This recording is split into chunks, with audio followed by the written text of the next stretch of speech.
நண்பர்களே, இன்னைக்கு நம்ம திருக்குறளோட 87வது அதிகாரத்தை ஆரம்பிக்க போறோம். இந்த அதிகாரத்தோட தலைப்பு பகை மாட்சி. சரி வாங்க இந்த அதிகாரத்தோட முதல் குறளை பார்க்கலாம். வலியாருக்கு மாறியற்றல் ஓம்புக ஓம்பா மெலியார் மேல் மேக பகை. இன்னொரு தடவை, வலியாருக்கு மாறு எற்றல் ஓம்புக ஓம்பா மெலியார் மேல் மேக பகை.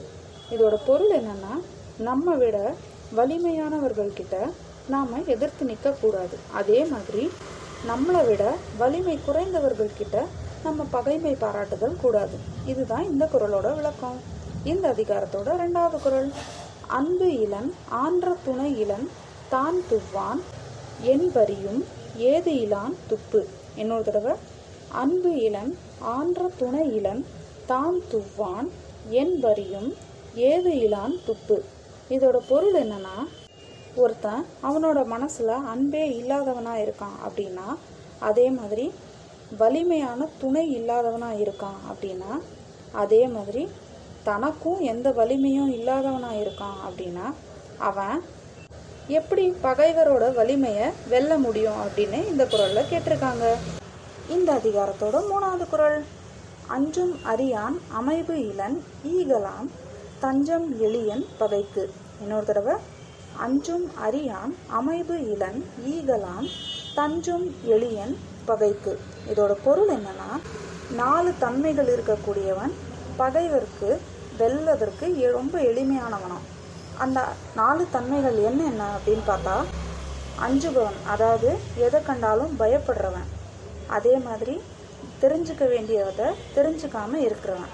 3வது, யார் கூடயும் ஒத்து போகாம இருக்கிறவன். 4வது, யாருக்குமே எதையுமே கொடுத்து உதவாதவன். இந்த 4 தன்மைகள் உடையவனை பகைவர்கள் எளிமையாகவே வென்று முடியும் அப்படின்னு இந்த குறள்ல சொல்லியிருக்காங்க. இந்த அதிகாரத்தோட 4வது குறள். நீங்கான் வெகுளி நிறை இளன் என் ஞான்றும் யாங்கனும் யாருக்கும் எளிது. இன்னொரு தடவை, நீங்கான் வெகுளி நிறை இளன் என் ஞான்றும் யாங்கனும் யாருக்கும் எளிது. இதோட பொருள் என்னன்னா, ஒருத்தன் மனசுல கோபத்தை எப்பவுமே வச்சிட்டு இருக்கிறவனா இருந்தா, அதே மாதிரி அவனோட மனசை நிலையோட வச்சுக்க முடியாம இருந்தா, அவனை பகைவர்கள்னு இல்லை, யார் வேணா எந்த காலத்துல வேணா வெற்றி கொண்டுடலாம். அது ரொம்ப எளிமையானது அப்படின்னு இந்த குறள்ல சொல்றாங்க. இந்த அதிகாரத்தோட 5வது குறள்.